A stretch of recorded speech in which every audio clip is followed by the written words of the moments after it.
I've got to ask you about Ernest Hemingway and Oh, his anti-U-boat patrols off Cuba during World War II. Completely new to me. Tell us a little bit about that, and maybe we can have you back for our later discussion about that book.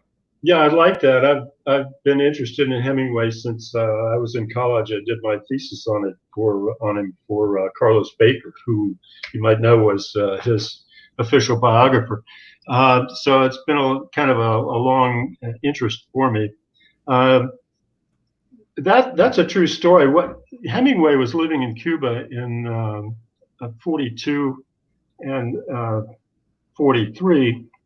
Well, before and after that, but during that period of the war, uh, German U-boats came over here to the Gulf of Mexico in with some bad intentions. And in 1942 alone, they sank 303 vessels in the Gulf and the Caribbean.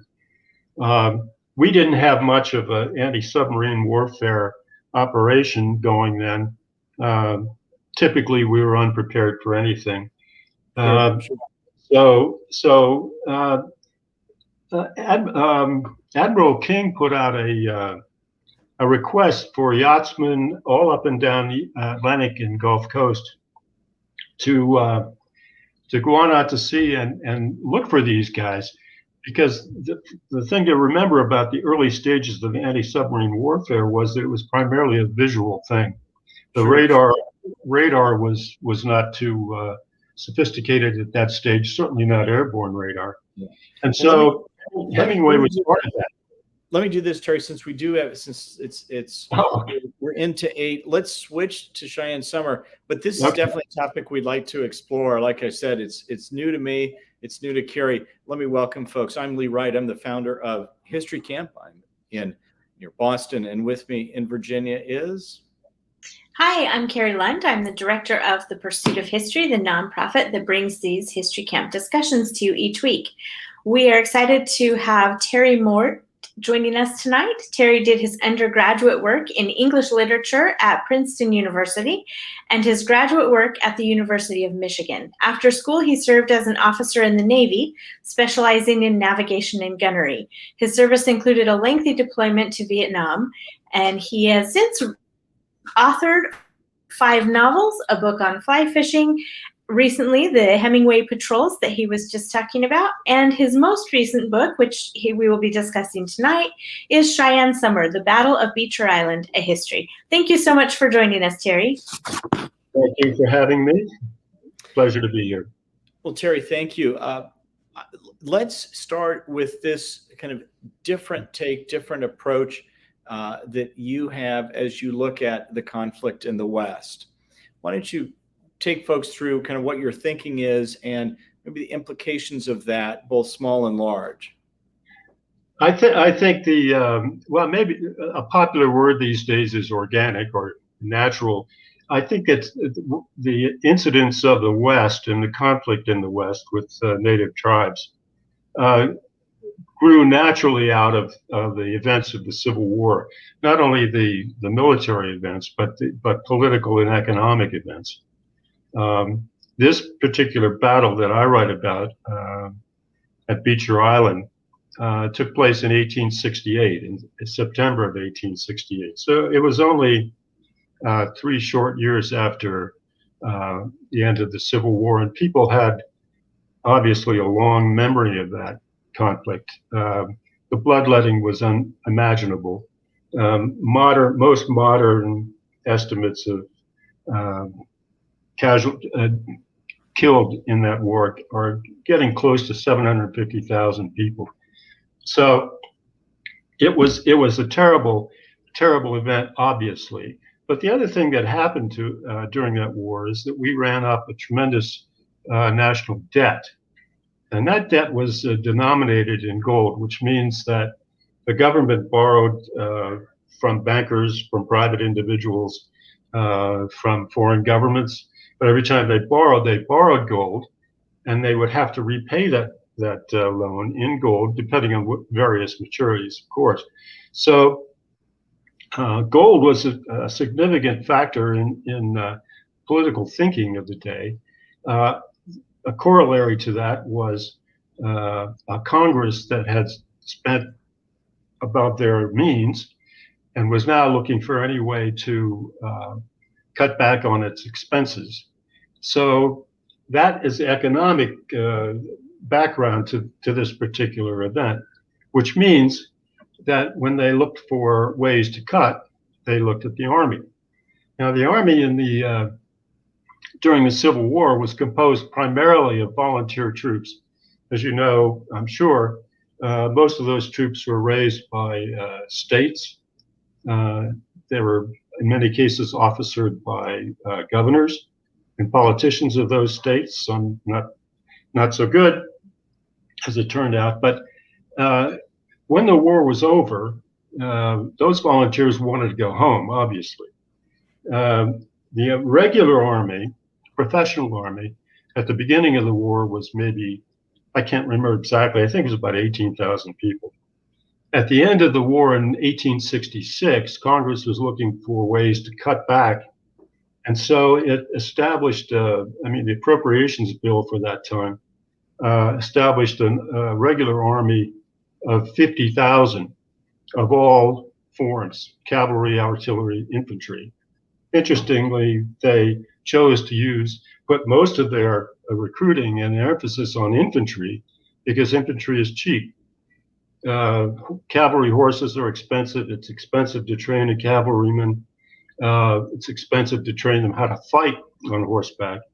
Whereas you can get an infantryman, give him a rifle, teach him to march, and call him a soldier. So the politicians thought, well, that should be good enough to meet our needs. So that's the context of this whole thing. In other words, there is a tremendous need for gold, which means you had to protect the gold fields, which means in turn you had to protect the routes to the gold fields. And those gold fields were Montana, obviously California, Nevada, Colorado, New Mexico to some extent.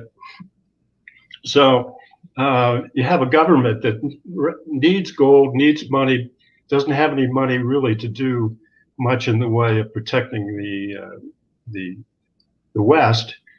Not only that, they're going through Reconstruction, and about a third of the army constituted, the regular army, was sent to the South for Reconstruction duty.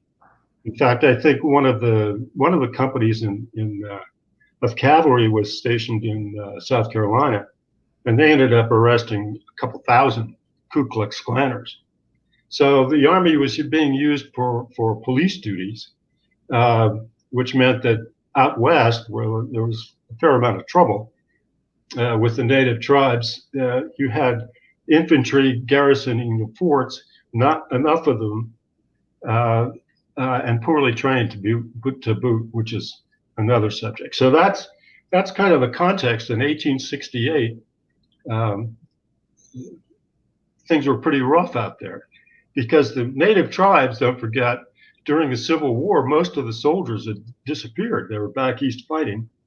The constabulary work was being done maybe by Rangers, Texas Rangers being the most obvious example, and by certain militia troops. And these guys, for example, in Colorado, the 3rd Colorado, were just sweepings of the saloons, and they were responsible for 1864, one of the most horrific attacks and massacres of the Cheyenne in Sand Creek, Colorado. So you have a combination of guys out there who are poorly trained, poorly paid, and only out there on a temporary basis because they're volunteer guys for the state. And the regular army, who's stretched so thin, they can hardly do anything, and manned primarily by infantrymen, whom the Cheyenne and all the rest of the tribes described as waka heaps. And they weren't chasing anybody down because obviously the Plains tribes were horsemen of the finest order. So you have infantry trying to march after these guys, and it's a joke. So that's kind of the context in 1868. Well, let's bring in the Transcontinental Railroad and the impact that that had on settlement and also the disrupting kind of economic patterns and so forth, and migration patterns of the Plains tribes. Yeah, I've seen that. I mean, it's commonly thought, and it may even be true, that these railroad tracks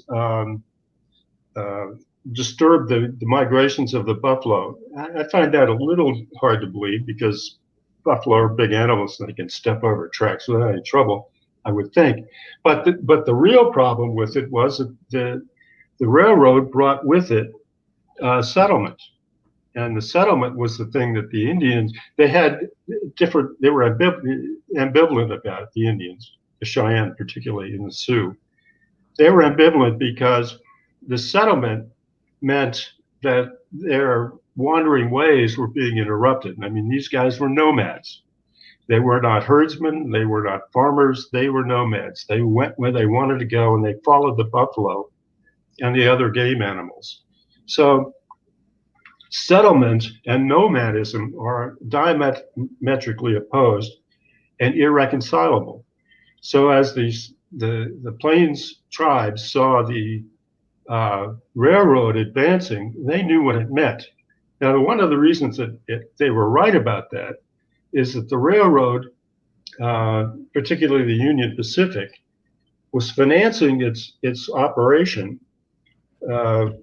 primarily by an acquisition or a gift from the government of huge swaths of acreage and land on both sides of the right-of-way.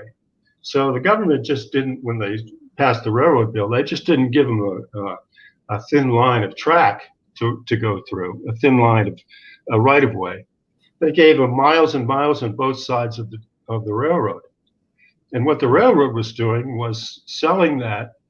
So in many ways, the Transcontinental Railroad was a real estate development deal.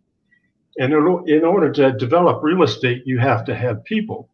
So the railroad was very active in advertising. They even went to Europe extensively, sent agents there to attract sturdy farmers, primarily from Northern European countries.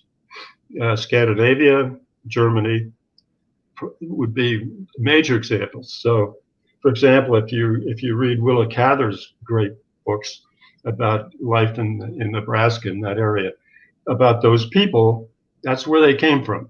So they were attracted by the lure. They were farmers primarily. They were attracted by the lure of cheap land along the railroad tracks. So these guys would come over.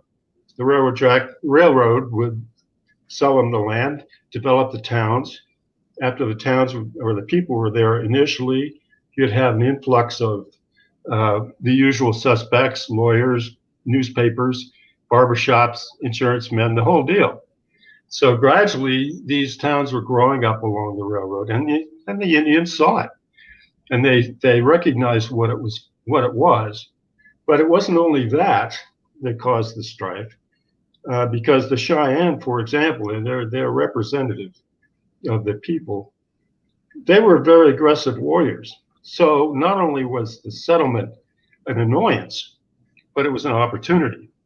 And they raided gleefully. They stole what they wanted. They ran off cattle. They burned farms. They burned ranches. They burned stage stops. This is all true. I mean, they were tough guys, and they gloried in their warrior status. The Cheyenne, probably more than any other tribes I can think of, were a highly individualistic warrior culture. They were nomadic, highly individual warriors, and they were tough guys. And everybody in the Army who ever had any occasion to encounter them in a combat knew that, recognized it, and actually respected it. One of Custer's lieutenants, he was a captain, Benteen, called them the finest fighters he ever saw. So they they were tough guys. So it's not an uneven contest by any stretch of the imagination. And remember, it's 1868, which means there hadn't been a lot of real pressure brought to bear against the warlike tribes, and they had some significant successes by that time.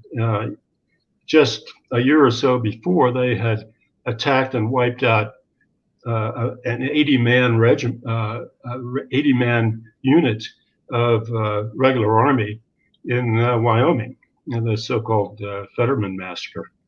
And that was under Red Cloud, who was a Sioux chief, but the Sioux and the Cheyenne were allies, so the Cheyenne were there too.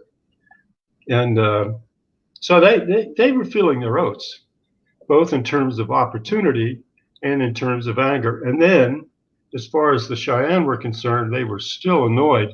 They were more than annoyed. They were outraged by the Sand Creek massacre that had taken place in 1864 that I mentioned before by the Colorado Volunteers. So their motivations were complicated, but very understandable. Indeed. Well, let us go then to that battle. Where is Beecher Island? Beecher Island is in northeastern Colorado. People think of Colorado as the Rocky Mountain state, and of course it is. But northeastern Colorado is in the plains, in the Great Plains. Some places there are flat as a pancake. Other places are rolling hills, but not very high. It's grassland, so that's important because obviously bison were grazing animals. And so that was important hunting territory, all of the plains, frankly. So it's still empty up there, still, without disrespecting the good villagers up there, it's still pretty empty. I was just up there a little while ago. It's pretty in its way, but it's different. It's very different. In fact, I think that's one of the interesting aspects of the story is when the guys were sent from the east out to the plains, it was so empty and no trees. The rivers had a tendency to dry up in the summer. You couldn't see much except rolling grass and the sky in 360 degrees. So it was a bit disorienting for these guys, especially the immigrant soldiers, because the army, lacking manpower and lacking many interested recruits among the among the Americans, had recruited about 50% of its troops from immigrants. So you can imagine some guy comes over from Ireland. He's been used to looking at the Irish landscape, and then he looks out at the plains, and he thinks he's on the moon. Indeed. It's disorienting, and it's a bit difficult for morale. Yeah, indeed. So talk to us about what brought this conflict on, the parties that came together, and what kind of sparked this. Well, with that background, I mean, understanding the economic situation, that's really the key. The Cheyenne were raiding up and down in Kansas, in Nebraska, in Colorado. Now, the gold fields are important. In one time, Denver was almost cut off by Cheyenne raids. Ranches were being burned, stage lines were being attacked and burned. The railroad crews were being attacked and killed. That's hard on recruitment for workers, for sure. The Army didn't have enough troops. They didn't have enough of the right troops. And General Sheridan, Phil Sheridan, the Civil War general, was in command of that particular area. And he thought, he was reviewing his particular problem, and he said, well, I don't have the right assets. but I can fiddle with the books and take some of the money out of my quartermaster fund and hire some civilians. Now, there's a precedent for this. The Army had hired, in this case, Pawnee scouts in the past as civilians, and hired them as civilian scouts and put them under command of some white officers.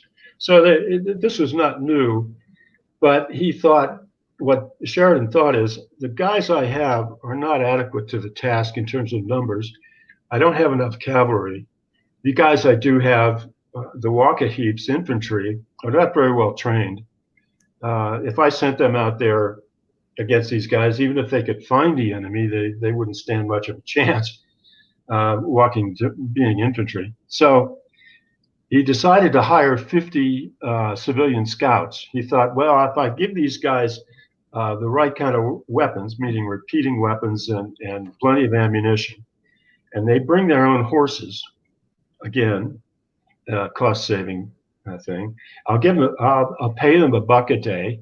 I'll give them 35 cents for the horse for his forage, and I'll find 2 officers at the regular army that I like, 2 guys I know and admire, put them in command of these 50 guys, and I'm going to send them out to find a band of Cheyenne who've been raiding close by.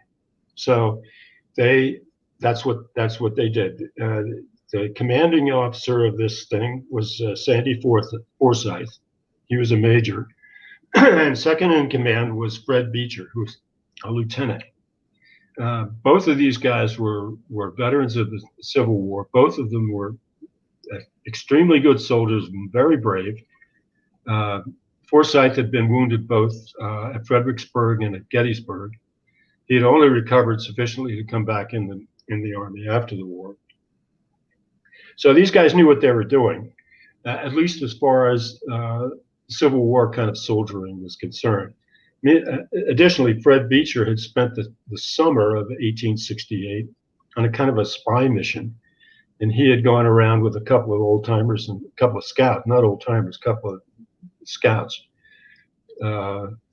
checking out what was going on with the Cheyenne, seeing what they were thinking, what they were trying to do, because the Cheyenne were not politically monolithic like no other tribe was. They all had their different opinions.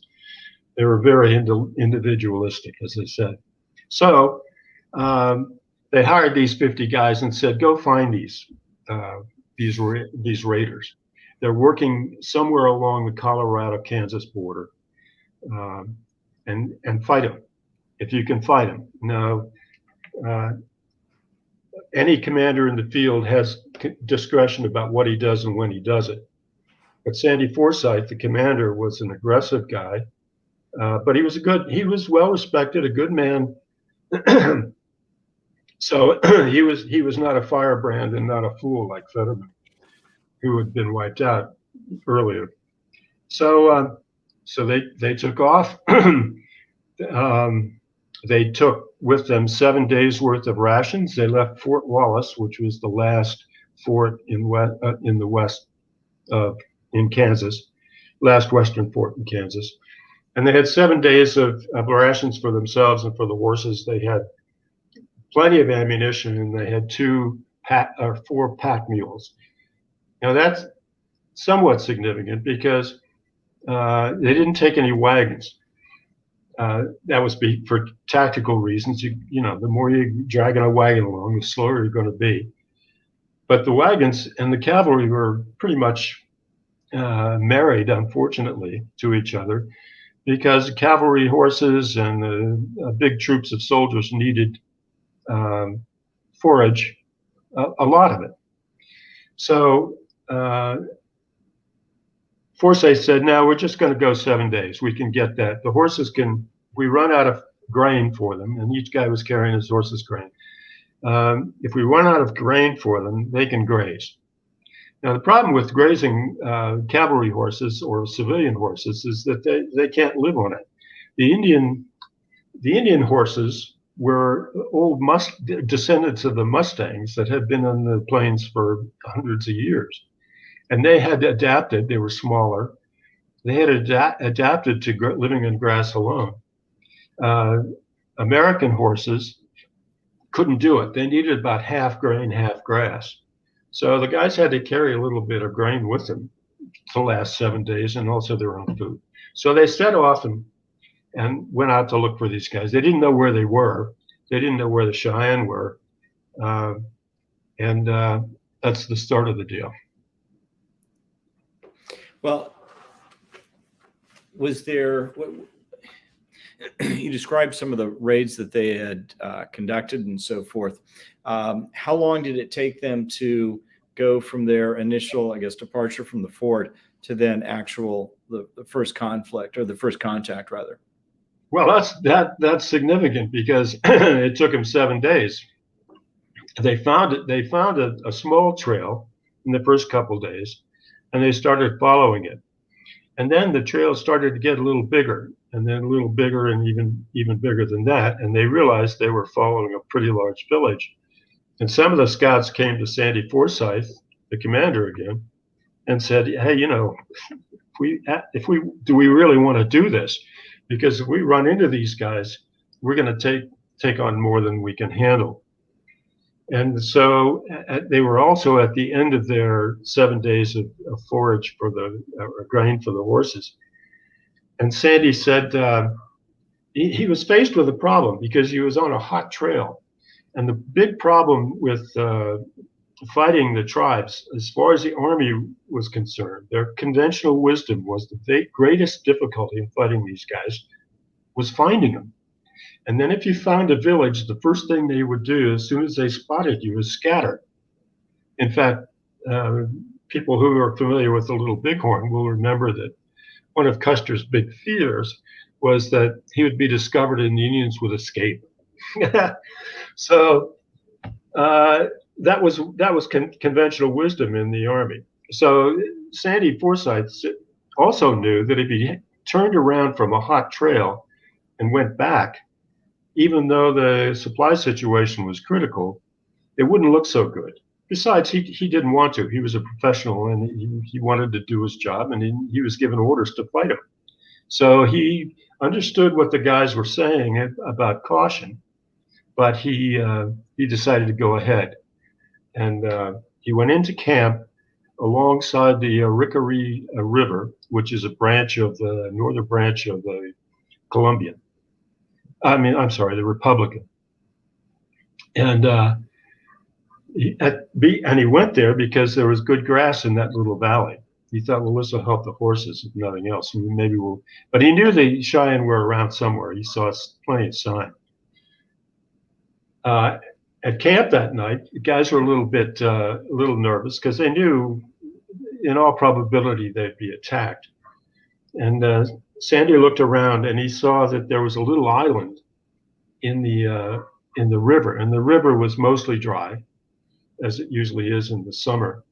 But there were a few rivulets of water going down both sides, and he thought that little island gave him a little elevation, and it would be a better defensive position if they were attacked. So he told the guys, bed down tonight. Make sure your horses get a lot of grass if they can. But if we're attacked in the morning, we're going to retreat to this island. It was just, it wasn't far away, a couple hundred yards. They had good fields of fire up and down the stream, and about 70 yards on each side of the island. So it was a good spot. He said, what we'll do is we'll dig in, and we'll fight them off. So we had 50 guys with Spencer repeating rifles. They had 7 shots in each of those rifles. So they had plenty of firepower. And in the morning, they were attacked.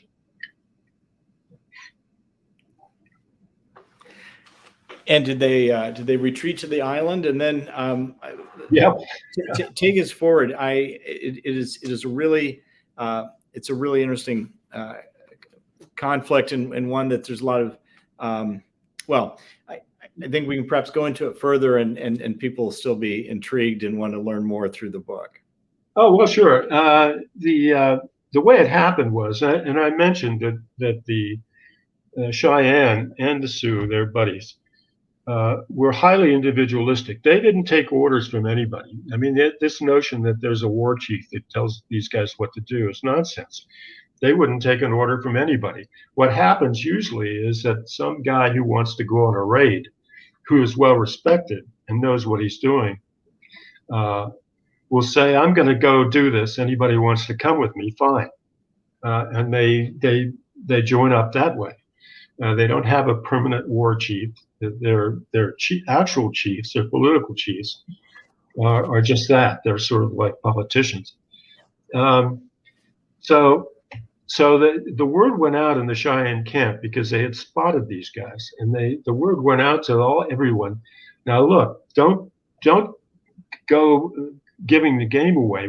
These guys are trapped because there are hills all around this little island. So we've got them just where we want them. Nobody do anything to alert them. Lo and behold, a half a dozen of these kids, they were young men, said, "Forget it." They snuck out of camp, and because they wanted to steal some horses, and also because they thought it would be a great achievement. The Cheyenne were very, very interested in the acclaim of the village, in fame. They were interested in being told about in stories. They had a warrior mentality. And so these little kids, and not kids, they were adolescents. They snuck up on the camp, and just as it was getting light, they went charging down and tried to steal the horses. Well, they managed to run off a couple of the mules, the pack mules, and a pair of horses. But that was it.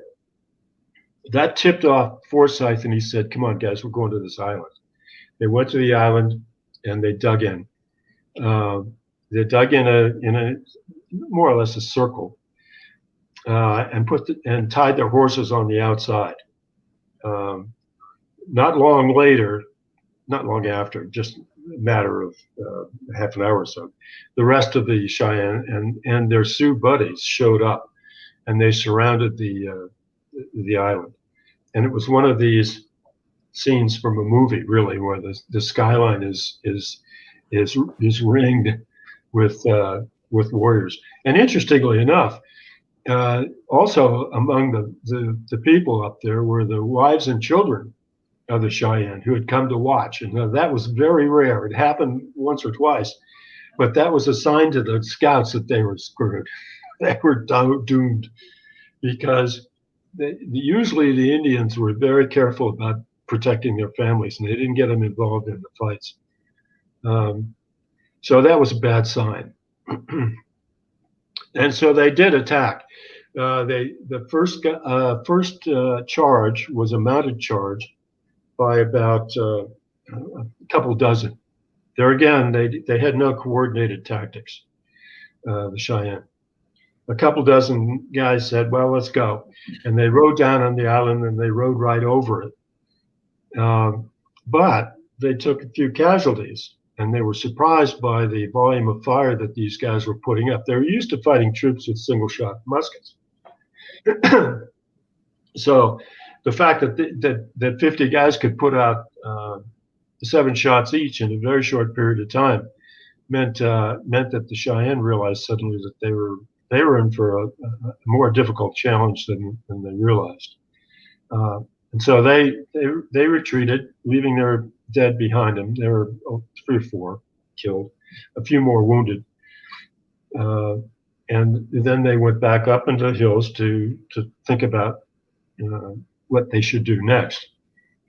And there was another attack. And that attack was led by the Cheyenne's most famous warrior, who was a guy named Roman Nose. Roman Nose had been fighting the settlers and the army for about 8 years, at least, and had never been wounded, not by bullet anyway. And the reason he'd never been wounded is he had a war bonnet that was made for him by a friend of his, a medicine man, and I think it was White Bull. And White Bull said when he made the hat, he said, "You wear this, and you'll be invulnerable to bullets." Now that was not uncommon. Also, I mean, there were quite a few beliefs in magical protections. He said, but White Bull told Roman nose, one thing you must never do is eat any food that's served to you by metal, because metal will taint the food and metal will attract bullets. So Roman nose, over the 8 years he wore this helmet, he'd been in all kinds of fights against the army, not a scratch. And he was phenomenally brave, partially, I think, because he had this belief in his helmet. But also, he was just naturally a brave character. So he was at early, the night before, he was having dinner with his buddies in the Sioux camp. And he was eating some bread that was served to him by one of the Sioux women. And she didn't know about the taboo, and she lifted the bread out of the pan with a metal fork. He learned about it after the fact, after he'd eaten the bread, and he thought, uh-oh, I'm in trouble. Now, there was a purification ceremony that he could go through, but it would take days to get the hat back to its former strength. So the other guys and his buddies came to him and said, look, we've got these scouts down there on this island. They're trapped. This is a great event. We're going to wipe them out. We're going to kill every one of them. And by the way, the Cheyenne killed every prisoner, male prisoner they ever caught. So Roman nose said, well, I've done something wrong. I've done something I shouldn't have done, meaning the bread. And if I go, I'll be killed. But I will go. And he did lead the second charge, and he was killed. He was shot out of his saddle. He was taken back by the Cheyenne, back up to his village, and he lingered through the night and died. All true. A fabulous story. Talk about a tragic hero in a way, you know. He made a mistake. He was a great man. He made a mistake. His pride was leading him on. He knew where he was going, and he died. Let me ask two questions. One of them small, another perhaps more having a greater relevance. Sure. Roman nose. Where did that name come from? He had a Roman nose. That wasn't his name. I don't know who gave it to him. He obviously had an unpronounceable Cheyenne name. Sure. But he had a nose that looked like a Roman. Got it. So the other question is, what arms did the Cheyenne and the Sioux have? There's some disagreement about that, but most sources will say that they were mostly rifles. Probably had some of the warriors probably had pistols and used them when they charged. You know, a pistol's not that useful beyond 10 or 20 yards. But the wounds that the scouts suffered were all bullet wounds. They shot a few arrows. All the horses were killed because the Cheyenne figured, well, as soon as we kill the horses, these guys are definitely doomed. So they did kill all the horses, and they were killed with bullets as well. So they had rifles, and typically the Cheyenne, Sioux, all the Plains Indians had a mixed bag of rifles, of weapons, firearms. It was a source of great disgust among the professional army that many of these more aggressive tribes were equipped with modern weapons by the government, the Indian Bureau, who would excuse their what I would consider and they considered malfeasance by saying, well, they need them for hunting, and that's the only way we'll keep them quiet. That was nonsense. The tribes had been hunting quite successfully for long before men came along with the Winchesters. So it was a mixed bag, but they were well armed. Let's put it that way. There was nothing primitive about what they had. Sure. Well, Terry, I think this is perhaps the first time we've done this in more than a year. We want to find out how all this ends, but it's up to you as to how much you want to take folks through the details. But I don't want to leave people in complete suspense with what the outcome is. So completely up to you in terms of how much detail or not you care to go into. Oh, I don't mind. I mean, there's I think it's an interesting story. What happened was the guys were at the end of the first day. Forsyth was wounded in both legs, and he had a fractured skull because a bullet grazed his head, knocked his hat off. So he was pretty much immobile. He was still conscious though. So he called the guys around him at the end of the first day, and it was dark. And he said, "Look, guys, we're in a bad spot here. We need some volunteers to go for help." So they. Quite a few of them volunteered. Now, this was no easy way out. This was very dangerous because they were about 110 miles from help across an empty plain that was surrounded and infested by hostile people. And two guys did volunteer. One of them was a 19-year-old kid named Frank Stillwell. And the other one was an old French Canadian who was described as 50 or 60 and looked even older because of his habits.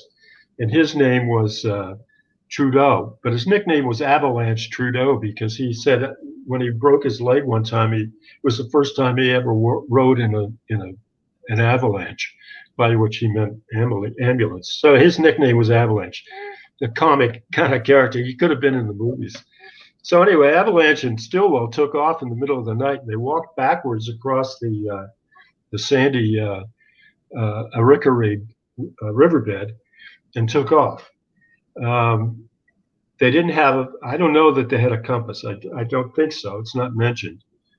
And they had 110 miles to go, and they could only travel at night, at least certainly during the first couple days. So they went. The next couple of days, there was more fighting.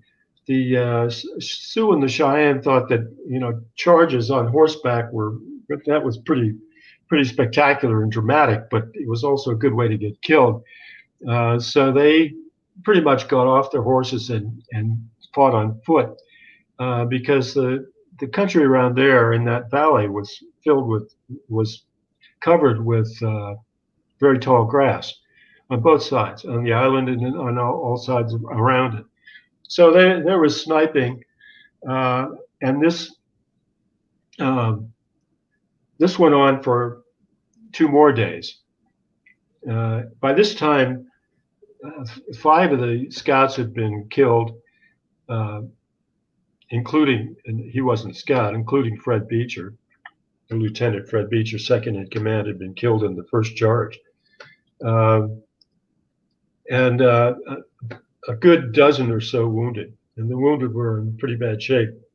They didn't have any food because they had overstayed their rations. They had a little water, and they could dig for it, and there was a couple of rivulets, so at night they could go out and get water. They had hoped to do some hunting, but the plains were totally empty. Typically, game animals don't show up when you want them. So they were in a bad way. And there was the horses by this time, all of which were dead after the first day, were starting to rot. They cut some steaks from the horses and buried it in the sand to try to keep it fresh, but that didn't work too well. And so Forsyth called his guys around him again one more time and said, "Look, I'm not sure whether the first two guys made it. There was no way to tell. We better send another pair." Two more guys volunteered, and they headed out again at night, and they headed directly south to a stage station, which was in Cheyenne Wells, Colorado. And that was only 100 miles. There was no help there, but they thought if we could get to the stage station, we could catch the normal stage and drive it and ride it to Fort Wallace, which they did. When they arrived at Fort Wallace, 4 days later, they arrived within hours, shortly behind the first two guys, Stillwell and Avalanche. So they gave the alarm. And the commander of the fort said, "Okay, guys, let's go. We'll go back." So they put together a couple of ambulances and a troop of cavalry. But the commander also sent a rider with a message to two companies of the 10th Cavalry who were patrolling right on the Colorado-Kansas border, about 40 miles away. So they were due south of Beecher Island. And so those riders alerted the 10th Cavalry companies, and they also got on the way. Now, they happened to have a couple of ambulances with them as well, because they were expecting trouble. So you had two columns going, one going northwest and one going north, back up to Beecher Island to try and break the siege. Now, the interesting thing about these guys who were on the Colorado border, the 10th Cavalry were the black troops. They had signed up after the Civil War. They were officered by white officers, but they were all of African descent, which is kind of interesting. One of the guys who was a sergeant, I think he was a sergeant, but anyway, one of the enlisted men, Reuben Waller, left a little memoir about his exploit, and it's a useful memoir, if only a little bit exaggerated. Anyway, so they got there on about the 9th day. The Indians, the Cheyenne, had decided after about 6 days or 7 days that they had enough. It wasn't that they were defeated or beaten or in any way damaged in terms of personnel. They lost a total of 9 guys killed in that period of time. That was enough. And they left. I put it in the book that they left not like a retreat, but more like an audience leaving the theater. And that was it. You'd never know. You never know, or at least the conventional wisdom in the West at the time was you never knew what they were going to do. They didn't always act what they thought was sensibly.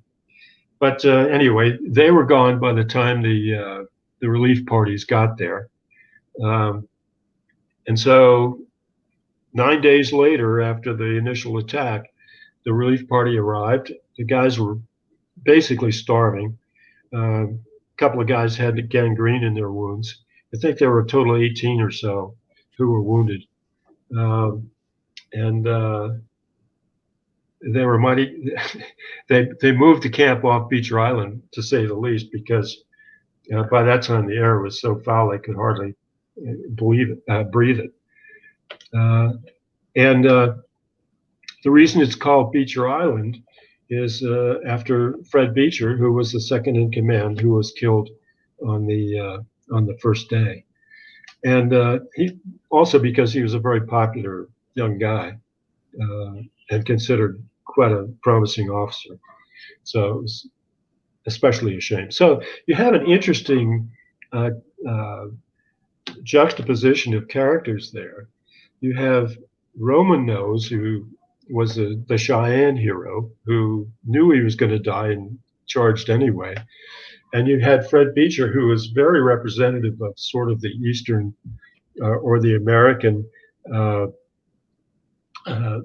gentleman, I would say. He was well educated. He went to Andover School for prep school. He went to Oberlin College, where he studied with Joshua Chamberlain, who was the hero of the Second Day at Gettysburg, and also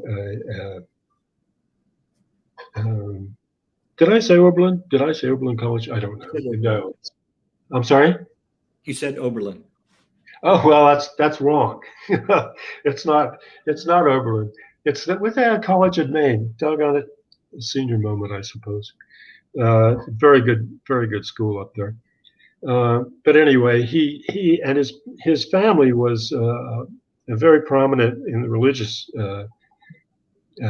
field. His aunt was Harriet Beecher Stowe, wrote the famous book that Lincoln said started this whole business. His uncle was probably the most famous preacher in the country at the time.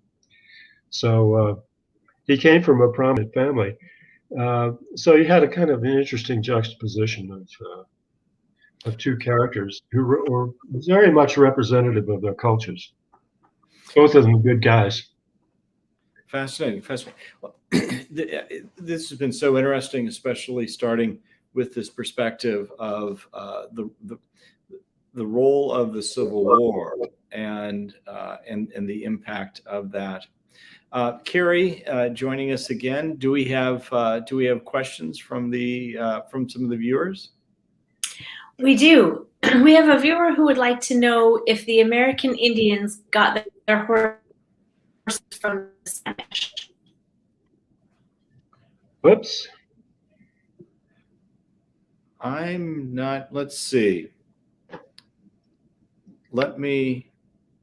Okay, I think I know the question.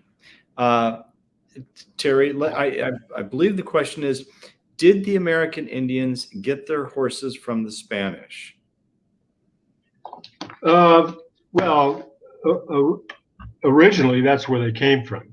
The Mustangs, the wild Mustangs, were brought by the Spanish centuries ago. But during the 19th century, most of them were captured. Well, it was a couple of different ways. Horse stealing was their greatest pleasure. So they got them from each other to a large extent. But originally and primarily, they would get them from wild horse herds. Now, you may not believe this, but when I was up in Kansas at Fort Wallace, the curator there said, there's a wild horse herd just over the way a couple miles from you if you want to go see it. And she said, I think there are about 1,000 horses out there. And so I did go and I did see them. So they're still out there. They're wild Mustangs and people round them up every once in a while. But that's where that's where the tribes got their horses. And they were very good they were excellent horse trainers, obviously, marvelous riders. Let me ask a quick follow-up on that, and then we'll thank you and let folks know about next week. You mentioned the European horses, or the horses that the soldiers and so forth were riding. And where did those come from? Well, they came from horse breeders and guys and farmers back east and so forth. Those were just normal animals that the Army would. They did not. They didn't care for. I wouldn't think they cared for the Mustang because it was not as fast. But the larger cavalry horses had a tendency to break down after a long march. 7 to 10, 12 days was that was pretty much the extent of what they were able to do. Yeah. Especially if rain ran out. Yeah. Well, Terry, I think we've learned a lot this evening, a number of different aspects, not just about the battle, the setting, and then some of these specifics about the conflicts of the time. We do have a link to Terry's book in the chat, and we've enjoyed having everyone with us. If you've enjoyed this, please tell your friends about our Thursday night talks. Share on social media and Facebook and so forth. Consider making a small donation to the Pursuit of History. There is a red donation button on the left side of the page. The Pursuit of History is the nonprofit organization behind our Thursday night talks. Next Can I week, say just one more thing? yes, please. I want to apologize for the alumni of that school in Maine, whose name. I'm sorry. Is it Bowdoin College that you're thinking? Bowdoin College, yes. Thank you very much. I'm sorry, folks. Well, fair enough. Next week we'll have Jeffrey Kerr-Ritchie, who will be speaking about the Creole Revolt and America's coastal slave trade. Thanks, everyone. Terry, thanks very much for spending your Thursday evening with us. Thank you. Enjoy it. All right. Take care.